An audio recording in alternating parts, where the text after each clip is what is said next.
On Friday, the final court hearing regarding the owners of the Bangor Mall violating multiple city ordinances continued, but it's not done yet. Here's a breakdown.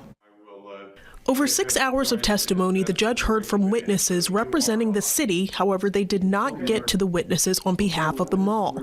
Bangor police officer Lucas Libby testified on his findings of potholes around the property. He testified he used an app called OnX Hunt, which is a mobile GPS unit map used to mark locations and pin whether there are hazards, tracks of any kind or more.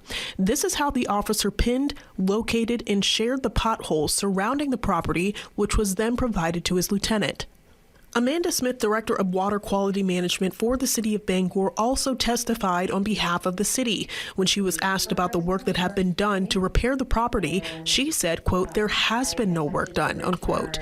According to Bangor Mall's management, Namdar Realty Group, repairs were underway in April, focusing on the storm drains and any plan of action to clean up any contamination. Smith testified they tested the discharge from the retention ponds into the nearby stream.